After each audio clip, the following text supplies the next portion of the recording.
Hey, my name is Jeff. My hope in making this video series is that any hunter who wishes to handle their own deer will feel equipped with the information and the processes to do so. And that's all the way from the field to the table.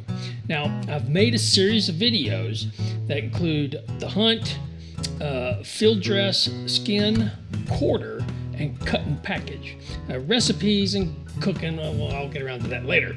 Now, regardless of what your motivation may be, whether it's for financial or subsistence purposes like it was for me, or the satisfaction of real hands-on providing for yourself and your family, or to supply tasty meat so that your spouse will let you go hunting more often, that actually works. Or even if you just want to prepare yourself for the inevitable apocalypse, whatever, it doesn't matter. Anyone can perform these tasks. Now, all that's needed is a firearm with ammo, a hunting license or permits, a knife sharpener. This is important. You should be writing this down. An ice chest with ice, some wrapping paper and tape, and a freezer. And of course, a location to legally hunt. Now, in the future, I plan to make a podcast that will cover in detail the issue of hunters finding places to hunt. So stay tuned for that. Now, here about 30 years ago, I found my young and inexperienced self very embarrassed by the faces that people would make when they took a bite of venison that I had prepared.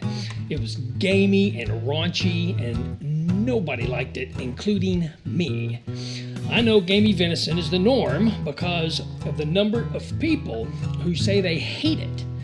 Most of those have had meat that was not properly cared for. So my aim is to equip you with the ability to feed venison to company, and they won't even know they're eating venison because it's so delicious. It can be done. I've done it for 3 decades now, and I've converted untold numbers of friends and family who had previously sworn off ever eating venison again. So now this took me a while, and I asked lots of questions of people who had done a good job with their meat and their stuff was good. I did lots of experimenting.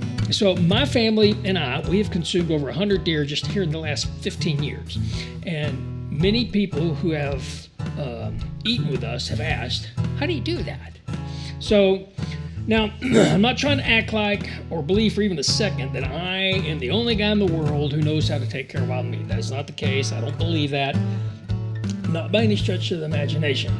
But after showing the process to numerous friends who sometimes had a hard time remembering what I had done or what they had seen, what I found was it was better if they actually did it. And so what I've done is I've taken a first-hand view of the entire process. And so I decided it was better just to make a video and put it on YouTube, and so anyone and everyone could refer back to it at their leisure.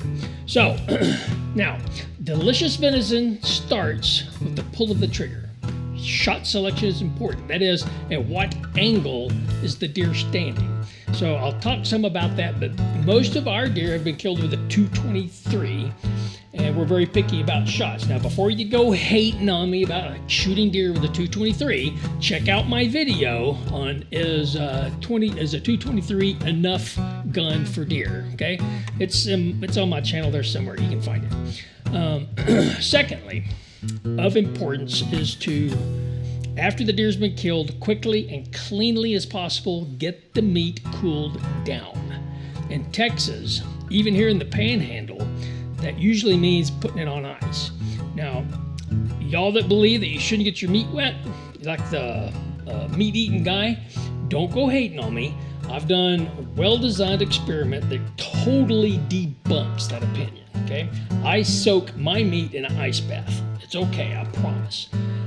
Okay, so third, take your time cutting and trimming. It's worth it.